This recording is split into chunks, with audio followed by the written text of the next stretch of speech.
What an epic conclusion to the Interior Conference Final.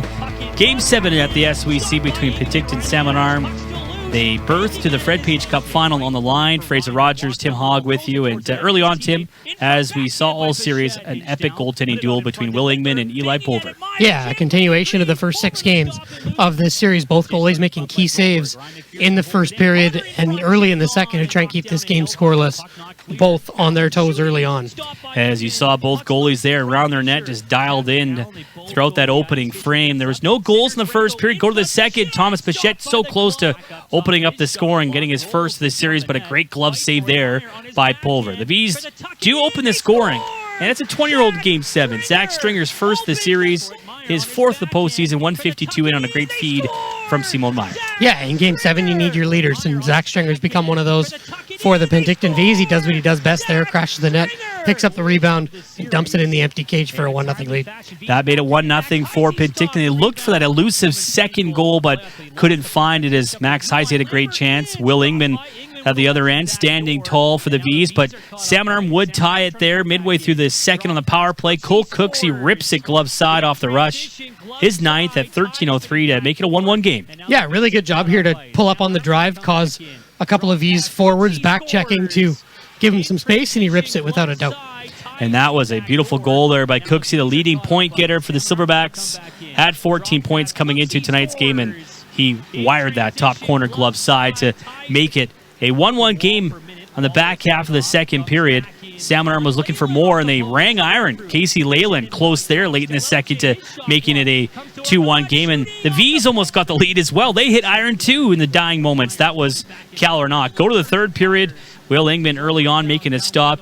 And then Salmon Arm got their first lead. What a dance here by J.J. Montero, undressing the Vees and centering to Nathan Mackey to make it 2-1 at 8:52. Montero's been very good in this entire series for Salmon Arm, and you saw the individual skill on display there. That's not just anyone he beats. That's Francesco Del Elche that he beats wide there to feed that puck, and Mackey makes no mistake. That was just an unbelievable deke down the right wing by Montero to set up Mackey in front to make it a 2-1 game. And then the Silverbacks were right back at it. Mackey just blistered this top corner in a one-timer just over a minute later, and all of a sudden it's 3-1 Salmon Arm midway through the third period. Yeah, and it looks like the Vees are really up against it, doesn't it? With their backs against the wall in Game 7, down 2 in the back half of the third period, and all of a sudden, here they come. And the Vees comeback was in tall order, being down 2 goals to a Salmon Arm team that just doesn't give up much when they have the lead. But the Vees did chip away in the comeback department. They get a 3-2 goal from Nolan Stevenson at 15-16 to start the comeback bid. Simple point shot. And that's what they've been trying to do all series long. Salmon Arm's done a really good job getting in lanes and making sure these pucks don't get to the net, or they give Eli Pulver room to see them, and on that one they weren't able to let him see it. And that was a key to the comeback. That was the theme to the goals late for Penticton. With the net empty, they had to scramble there. Billy Renfrew couldn't find it, but they do tie it in the final half minute of the third. Connor Hellier, second goal in as many games. Backdoor tip in from Francesco Del Elche with just 26 seconds ago. What a pass here by Del Elche. Yeah, good things happen when you put the puck towards the net, right? And Hellier's in the right place at the right time. Gets a tip on that pass across and ties the game, and looked like we were going to send things to overtime for a brief period of time. That goal with 26 seconds left on the clock, 19:33 officially. And then the Vees tied the game on that excellent play by Del Elche left wall, feeding it to Hellier on the 6-on-5 to make it 3-3. Suing face-off the comeback in the zone, and the heroics. Nolan Stevenson, point shot that goes in through a crowd in front. As he put that top corner stick side. Not sure if that hit someone. Might have looked a little clean in on that second look. That game winner with 14 seconds left. Unbelievable for the Vees. You can watch the reaction from the crowd, from the bench, and from the other players. Yeah, it sends the SWC into an absolute frenzy, as it should.